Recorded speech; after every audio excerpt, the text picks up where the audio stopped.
Well, I want to talk first things first about the article you wrote for us at Just Baseball this week, breaking down Shohei Ohtani's MVP case. So I'm going to hand it off to you. Seems like from reading the article, I edited it to get it up on the site, that you're looking at this as a race that's very much Shohei Ohtani's to lose, and one that he may have already won in a lot of respects. Francisco Lindor is the one guy that can really upset the apple cart here, because in March, when I wrote about the odds of Otani being able to win the MVP, it seemed like it was probably less than likely, from the simple fact that no designated hitter had ever won the MVP award. And yes, no player is like Shohei Ohtani, but the absence of somebody else coming and taking this award and saying, "Hey, I am the MVP," I think is what's giving so much credence to Otani staking claim to this award. Now, what he's able to do on the field as far as hitting 40-40 is great. It's not the be all end all, especially because you have another designated hitter in Marcell Ozuna going for the Triple Crown in the National League. That could change the complexity of this conversation. But if he's able to go 50-50, again, that moves the needle in a major way. And we saw how much that needle moved for Ronald Acuna Jr. doing it last year, going 40-70, even with someone with Matt Olson, who had 54 home runs to set a new franchise record for Atlanta. So despite having a lot of support behind him in the lineup, what Ronald Acuna Jr. was able to do was still more than enough. So it's not even so much most valuable player. Right now, the conversation that we've been having for a while is just who's the best player when it comes to handing out the MVP award. One of the things that I was looking at last night when it comes to this whole conversation, I wonder if, and it's going to be a future article for Just Baseball, so you all can tune into that in a little bit here whenever I get some time to do it. Can Shohei Ohtani change the math on how we value the Hank Aaron Award? Because you talk about most valuable, best, all these things when it comes to the MVP, trying to say, okay, what is it? Is it a most outstanding award? Is it most valuable? How do we quantify it? The Hank Aaron Award is there to award the best offensive performance. There's no debate right now. Shohei Ohtani is going to be the Hank Aaron Award winner. When we look to the future, if Shohei Ohtani does even 70% of this while pitching and going to a sub 4 ERA over even 20 starts, he's always going to be the most valuable. So then there's going to be more importance in the future on that Hank Aaron Award, because let's just say it's Bryce Harper, Ellie De La Cruz, whoever it is who puts up a better offensive season. That's going to be how they can still get acknowledged while Ohtani is soaking up a lot of MVPs. This year, I do wonder if at some point the narrative will stack in Lindor's favor to the point where voters might say, well, Ohtani is going to get the Hank Aaron Award. He's going to be awarded for having the best offensive season. Do we look at the full picture? And is the offensive value of Shohei Ohtani still that overwhelming that you would give it to him over Francisco Lindor? One of the major deciding factors in this conversation about Shohei Ohtani winning the MVP is Ken Rosenthal, is Jeff Passan, is the guys at the front of the pack as far as the Baseball Writers Association of America. When they chime in to say, here's what I think, that's really going to signify where a lot of the voters might end up leaning. Because I'm a BBWA voter, and my opinion is, okay, it's still Ohtani's to lose, despite the fact that he's not playing defense. Well, as soon as somebody with a lot bigger of a following and a lot more notoriety, and there's plenty of them out there, goes out and says, we're really forgetting, we're really undermining, and we're really undervaluing how much playing defense is critical. I mean, Dante Bichette is a player in Colorado where if you throw out his defensive numbers, he probably would have won at least one MVP in the National League, but because he had to play left field and there's no DH in the National League during the 90s, that really sapped his value a lot. And Ohtani does not have anything subtracted from his value because he's just essentially able to just be the DH and rest and recover. And going back in that article in March, that was one of the things that Dave Roberts said, was that now that he doesn't have to worry about pitching or even playing defense, his body's going to be able to recover in a real major way. Yes, we understand that he's going to be pitching. He's pitched years prior. He's going to pitch in years future. Yes, he does have responsibility as far as his recovery and rehabilitation is concerned. But the MVP award is about what you do in that individual season against everybody else that plays. It doesn't matter if what you did was the first time since 1937. Take Mike Trout, his rookie season in 2013. Miguel Cabrera won the Triple Crown Award. Voters viewed that as being more valuable than a player in Mike Trout who was 3 full wins above replacement better than Miguel Cabrera. When you look at those numbers, either Fangraphs or Baseball Reference, Mike Trout was head and shoulders above, but you had Miguel Cabrera doing something historical like that. So if Marcell Ozuna wins the Triple Crown, it's going to be hard to kind of pinpoint where voters are going to go. But once the conversation starts spinning out there from some of the more notable writers, then I think that will really indicate what might happen. And we haven't really seen anybody do that yet. There's finally been some momentum for Lindor. I've started to hear some people really bring up Lindor, but I don't think we've had some of the enough of the bigger voices get out there yet and say Lindor's nice and all, but it's really Ohtani. We're still in the early phases, but you're right, it has started. So yeah, I was gonna say, it was interesting you mentioned that because what I've seen is I have seen Jeff Passan and Ken Rosenthal each write their own articles interviewing Lindor, not just about the MVP, but about his season at large. And I think there is definitely a kind of groundswell that is forming around Lindor, and it's gonna have to be a perfect situation, a perfect storm where, for one, if the Mets don't make the playoffs, Lindor's out. I mean, that's where we're at that point. He needs to complete the job and take this team that was 11 games under. Now it's 11 games under to 12 games over, I believe. But he's got to finish the job and take them into the playoffs for this to matter. And, obviously I got the Mets flag behind me. I host Locked On Mets. Everyone knows I am biased in this conversation, but I'm also more locked into this than most because I talk about it on my show a lot. And one of the things that I did when I wrote an article a couple weeks ago about this, and then I had you and Kevin on, we talked about it. For me, I feel like Lindor had played Ohtani close enough to a heat that we should let September decide it. And it was interesting, since I wrote that article, the first 11 days, the two of them, I think it was like Lindor was 15 for 56 and Ohtani was 14 for 56. And they hit the same amount of home runs, drove in the same amount of runs. The difference, Ohtani stole 7 bases, Lindor stole 1. That was the only statistical difference, but Lindor's value defensively graded out more in the WAR categories. And I also noted when I updated my article that Francisco Lindor got the big hit that literally won 4 series for the Mets. It was, late home runs that either tied the game or, put the Mets ahead. It was, and always in the game that it decided a series or cemented a sweep. So Lindor is building up a case that I will continue to proclaim about, where it's based on how he's helping his team and how he's everything for his team. Shohei Ohtani is the historical element of it, of if we don't give him the MVP, how did the first guy, maybe the only guy ever to get 50-50, how did he not win the MVP? I think that's really what the conversation is at this point.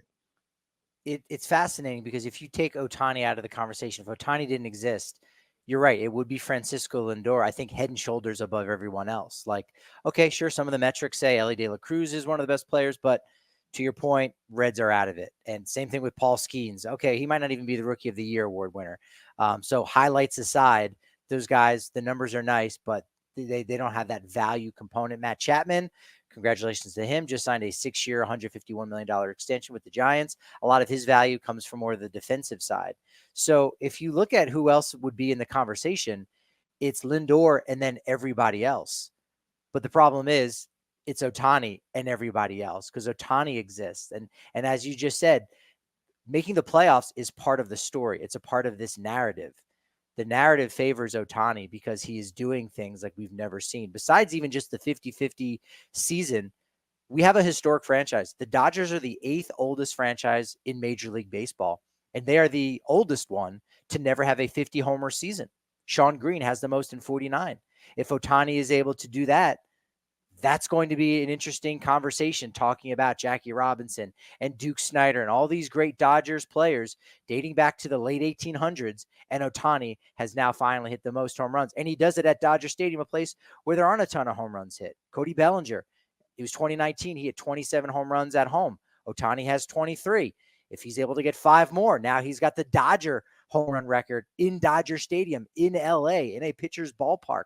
So all of those things are part of the story and are a part of the narrative that I think might weigh a lot more than just, hey, the Mets snuck into the postseason in that third wild card.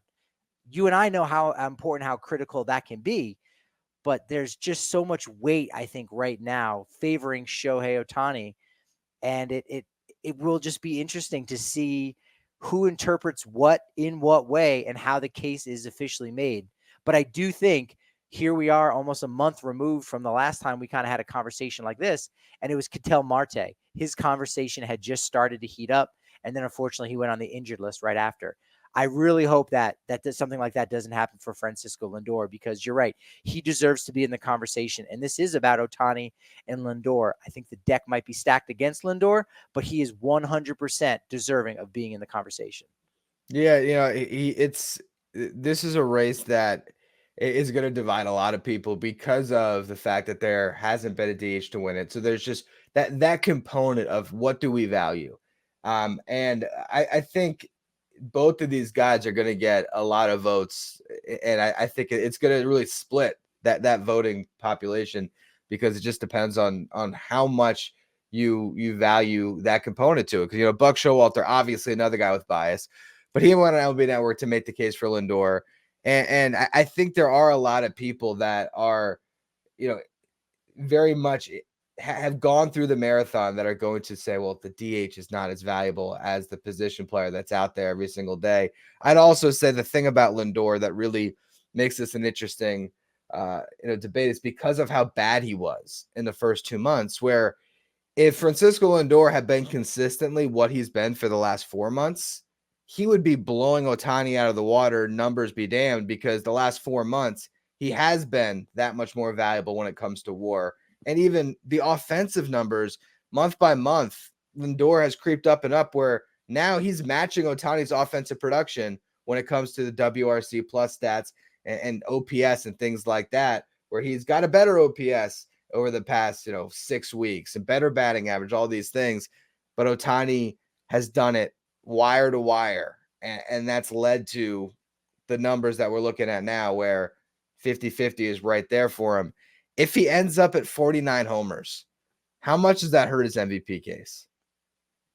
Well, it depends on what Lindor does, right? Well, like let's just say Mets make the playoffs. Lindor matches Ohtani's homer total from here on out. So I think Ohtani's at 44. So let's say Lindor hits 5 more, Ohtani hits 5 more. So Lindor gets to 35-30. The Mets make the playoffs. And let's just say he keeps this on-base streak going too. Okay, so like everything works out that way. Lindor finished the season as strong as he could. Ohtani got to 49 and 55, because the stolen bases I think he's going to cruise to. It's just a matter of is he going to hit 6 more home runs down the stretch.